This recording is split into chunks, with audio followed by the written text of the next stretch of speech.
안녕하세요. 수수한 일상의 아름다움을 발견하는 언니 스토리맘입니다. 오늘은 꼰대가 되지 않고 잘 대화하는 방법에 대해서 이야기를 나누고 싶은데요. 저도 이제 꼰대라는 단어가 좀 불편해진 거를 떠나서 내가 그렇게 되지 않으려고 노력해야 되는 나이가 됐더라고요. 저는 좀 젊은 친구들하고 이야기하는 것도 좋아하고요. 그리고 아주 어린아이들, 어린아이들, 청소년들, 아니면 저랑 비슷한 또래에 있는 분들하고 이야기하는 것도 좋아하는데요. 또 한편으로는 연세 있으신 분들의 경험을 듣는 거를 되게 좋아해요. 그러면서 많이 배울 수가 있거든요. 근데 아무하고나 얘기하고 싶진 않은 거죠. 연세 있으신 분들 중에도 마음이 좀 더 열려 있고, 그리고 가르치려고 하기보다는 내 이야기를 진지하게 들어주는 사람들을 저는 선택을 하는 편인 것 같아요. 첫 번째, 제가 적은 것들을 좀 보면서 이야기를 나누려고 해요. 첫 번째는 나의 그 맘대를 떠올리는 거예요. 그냥 대충 떠올리는 게 아니라 내가 그때 막 끄적거렸던 것들 있잖아요. 그리고 뭐 사진 같은 거 있거나 그때 내 고민, 그때 내 힘든 것들이 잘 생각해 보면 되게 그때 진지했거든요. 그리고 굉장히 힘들었어요. 그때 경험을 좀 떠올려 보는 게 되게 필요해요. 기억해 보는 거. 그래야지 그 어떤 접점을 찾을 수가 있거든요. 그리고 두 번째는 내가 많은 실수와 또 뭐 실패 경험들이 있잖아요. 과거에 좀 부끄러웠던 것도 있고, 그리고 잘 몰라서 그랬던 것도 있고. 근데 그것들을 거쳐오면서 지금의 내가 된 거잖아요. 그러니까 나와 같이 이야기하고 있는 그 젊은 친구도 그런 경험들을 통해서 성장할 거라는 것을 기억하는 게 되게 필요해요. 우리는 막 미리 다 알려주고 싶잖아요. 그리고 그렇게 할 땐 이렇게 해야 돼. 근데 그런 디테일한 것보다는 물론 내가 이제 그런 실패와 좌절들을 겪었던 경험들을 이야기하는 건 되게 좋지만 그것이 자칫 그들에게 그런 것들이 하나도 이제 겪지 않고 해야지만 성공할 수 있다라는 그런 잘못된 생각을 줄 수도 있거든요.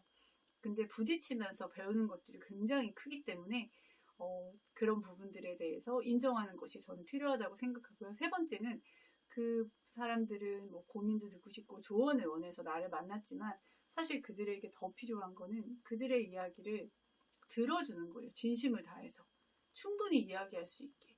그리고 사실은 우리는 누구에게 고민을 얘기하기 전에 잘 생각해 보면 내 자신의 문제이기 때문에 굉장히 많은 생각을 했어요. 그리고 사실은 방법을 좀 알아요. 아는데 확신이 없는 거예요. 그리고 지지가 필요한 거예요. 그리고 그냥 내 얘기를 좀 진지하게 들어줄 누군가에게 털어놓고 싶을 때가 많아요. 물론 디테일한 이야기를 듣고 싶을 때도 있죠. 근데 먼저 중요한 거는 어떤 조언보다는 그 사람의 이야기를 충분히 꺼낼 수 있도록 해주는 게 필요한데 그러기 위해서는 네 번째로 수용 능력이죠. 그리고 그 사람의 그 문제, 말의 이면에 있는 이 내면의 마음을, 감정을, 그것을 이제 느끼는 게 되게 중요한데요. 어떤 선택 앞에, 또 어떤 인간관계 어려움 앞에 그 사람들이 느끼는 감정은 두려움일 수도 있고, 막막함일 수도 있고, 회피하고 싶은 마음일 수도 있고, 우울한 감정일 수도 있잖아요. 그 감정을 최대한 이야기를 들어주면서 내가 느끼는 게 되게 필요해요. 느끼면서 수용을 그 사람이 이제 받을 수 있게 내가 그런 이야기도 그렇게 하지만 눈빛과 그런 진심 어린 그런 표정 같은 것들도 같이 따스함 이런 것들이 같이 그 사람에게 느껴지는 것이 굉장히 필요해요. 그래야지 마음의 문을 열어서 내가 생각하는 그 고민 더 깊숙한 것까지 조금 더 들어가고 본인이 이야기를 하면서 스스로 정리를 할 수 있거든요. 그런 것들이 필요하고요.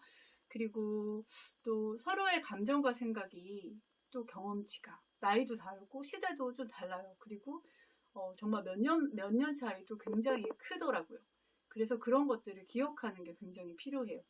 그래서 나는 물론 진심을 다해서 이야기해주고 내 경험을 나눠주지만 사실은 지금 이 친구가 느끼는 것과 생각하는 것, 경험하는 것이 다를 수 있다는 것을 인정하는 것이 필요해요. 그리고 여기서 덧붙여서 내가 그 친구의 고민 상황에서 무조건 내가 나한테 조언을 하러 왔다고 해서 내가 무조건 가르쳐 주는 게 아니에요. 그리고 나도 모를 수 있어요. 그것조차 인정을 해야 된다는 거죠. 그리고 함께 같이 고민해보자라는 시선으로 그런 접근으로 하는 것이 더 중요해요. 나는 너를 가르쳐주는 사람이 아니라 함께 너 이야기를 같이 들어주면서 함께 생각해보자, 함께 고민해보자. 그런 마음으로 대화에 참여하는 것이 되게 중요하고요. 그리고 또 기억하는 것이요. 사실은 그 사람에 대해서 되게 존중을 해야 하는 것이, 그 사람은 주변의 사람들 중에 나를 선택해 준 거예요. 그리고 나를 신뢰한다는 것이죠. 자기의 고민을 털어놓을 때 많은 사람들 중에 내가 생각이 난 거잖아요.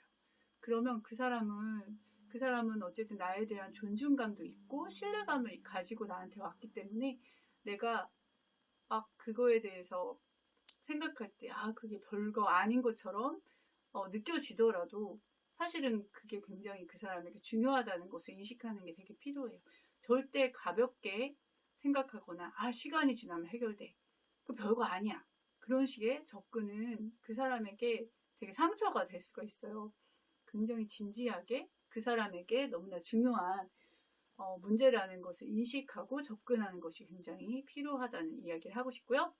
우리의 마음은 몇 마디 말로도 물론 감동을 줄 수도 있고, 또 어떤 것들 감동을 받을 수도 있어요. 그런데 무슨 많은 말보다는 그냥 함께 있어주는 그 자체가 그 사람에게 대한 나의 존중이고 또 사랑의 표현이라는 것을 기억하는 게 되게 필요할 것 같아요.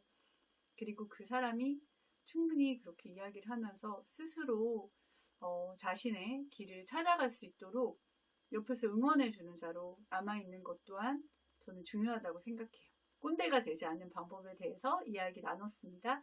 다음에는 또 다른 이야기를 가지고 찾아뵐게요. 감사합니다.